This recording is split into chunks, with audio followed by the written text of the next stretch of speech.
देखो बेटा, ये सवाल बहुत अच्छा है और इसमें आप क्या गलती करते हैं वो भी बताते हैं। क्या कह रहा है? कह रहा है two equal forces of 100 newton are acting on a body at angle of 60 degree. ये आपको एक बॉडी दिख रही है, यहाँ पे आपको एक फोर्स ये दिख रहा है, उसकी डायरेक्शन देख रहे हैं आप 100 न्यूटन का, और एक फोर्स ये दिख रहा है ये भी 100 न्यूटन का है। ठीक, मान लीजिए इसको हम F1 कह देते हैं और इसको आप F2 कह दीजिए, कोई दिक्कत नहीं है। ठीक, मैग्नीट्यूड आपको मालूम ही है, वेक्टर है, तो इसको ऐसे डिनोट कर देते हैं।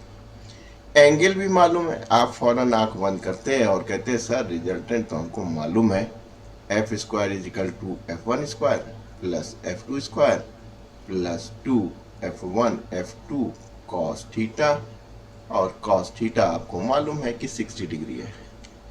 लेकिन ये गलत है। क्यों? ये बेटा कब लागू होता है? जब आपका F1 ऐसा हो जैसा कि इसमें दिया है और F2 ऐसा हो, उसकी डायरेक्शन इसमें हो, तब आपने इस फार्मूले को डेवलप किया था। This is the angle between two vector, यानी F1 एंड F2। ये जो फार्मूला है वो इस केस के लिए है। लेकिन यहाँ देखिए बेटा, F1 आपका इस डायरेक्शन में है और F2 इधर नहीं है। F2 कहाँ है आपका? अपोजिट डायरेक्शंस में। तो एंगल बिटवीन टू वेक्टर बदल चुका है, यानी कि अगर आपको बढ़ाना तो आप क्या कर दीजिए, यूँ बढ़ा दीजिए इसको। ठीक है, बहुत सिंपल नहीं आया, लेकिन आप समझ सकते हैं मेरी भावनाओं को। अब देखिए ये आपका F2 हो गया, क्योंकि आप जानते हैं वेक्टर में अगर उसी को एक्सटेंड कर देते हैं तो कोई फर्क नहीं पड़ता, क्योंकि डायरेक्शन से आपको मतलब है और मैग्नीट्यूड दिया है। अब देखिए, अब एंगल बिटवीन टू वेक्टर कितना हो गया? एंगल बिटवीन टू वेक्टर ये हो गया, ये आपका F1 है, ये F2 है।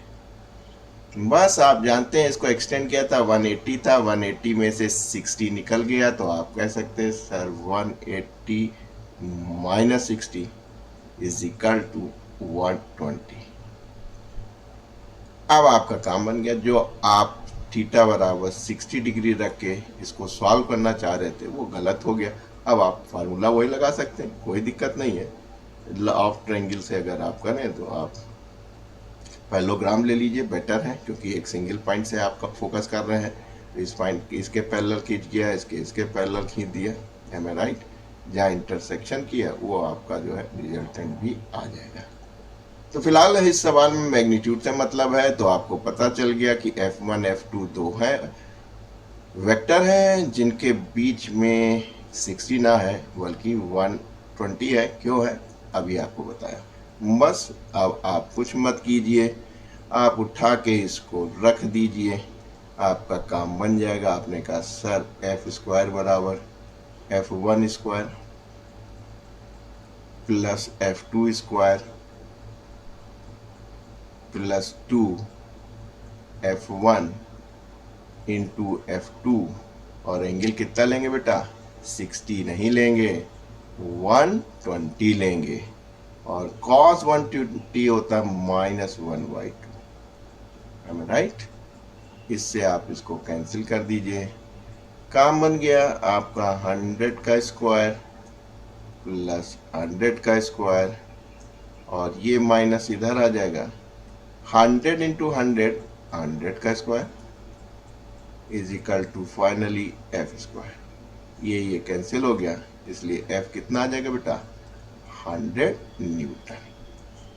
तो ये जो डायरेक्शन होती है उस पर विशेष ध्यान दीजिएगा, वही आपको कंपटीशन में दिक्कत करता है। तो रिजल्टेंट आपका क्या निकला? 100 न्यूटन।